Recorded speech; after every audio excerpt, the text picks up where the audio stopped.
I am so delighted. We in the International Studies at SFU and First Nation Studies and the Institute for the Humanities participated in a tiny way in this project. We gave you a little bit of money, and it has been the best investment that I think we have ever made. The catalog that you produced, that I'm sure you all will have a copy of. If you don't have right now, you will. It's an astounding catalog.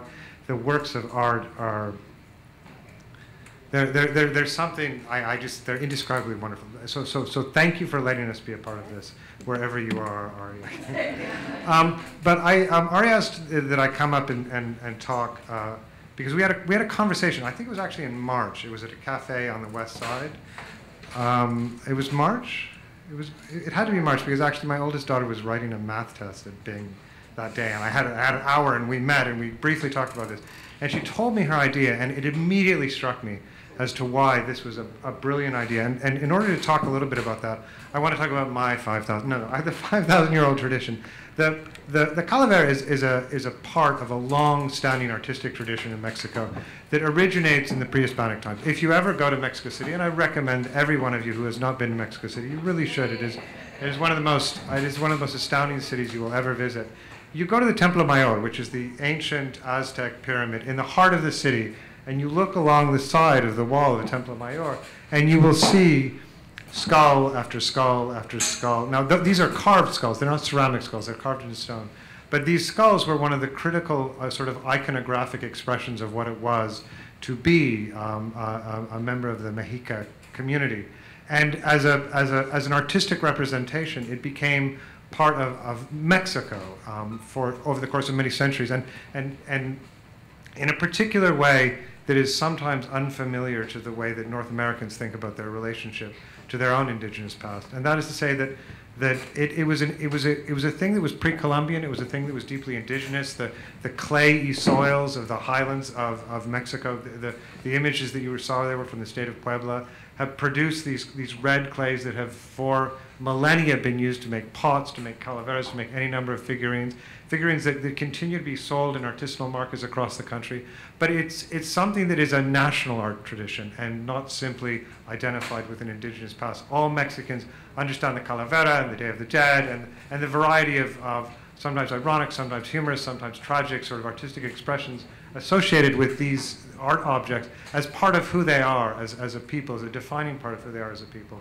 And what Ari has done here, she has brought something that is quintessentially Mexican, identifiably Mexican, not just by the tourist who spends an hour in Puerto Vallarta or a month in Mexico City, but by anyone growing up in Mexico to see these sort of images.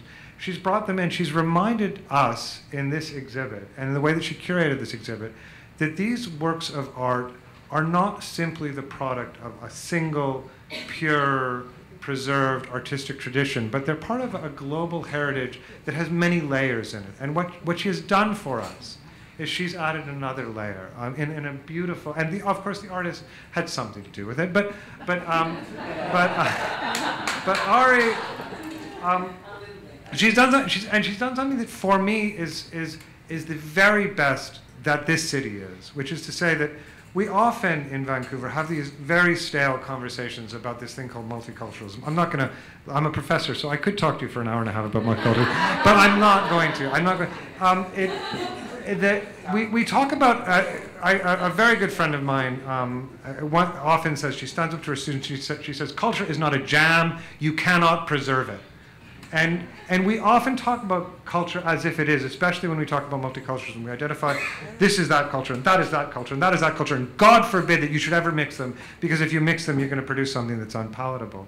But in fact, that is not what culture is. Culture is this thing that evolves and is dynamic and is changing and steals and draws and gives. It gives, it takes, and it produces new and beautiful things all the time. We see this fundamentally and just so viscerally in this art exhibit, where one cultural tradition has invited in a variety of other cultural traditions and said, this is the structure, this is the base, this is the clay, and these calaveras are from clay dug out of the soil in Puebla. This is the base, this is where this comes from.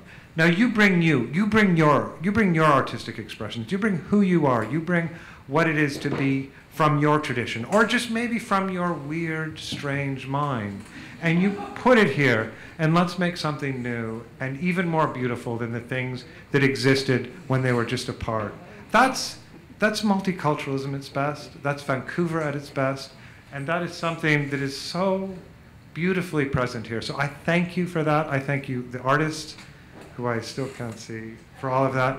And I am just so happy to have been a tiny part of something that says the best that we can possibly say about who we are. So thank you.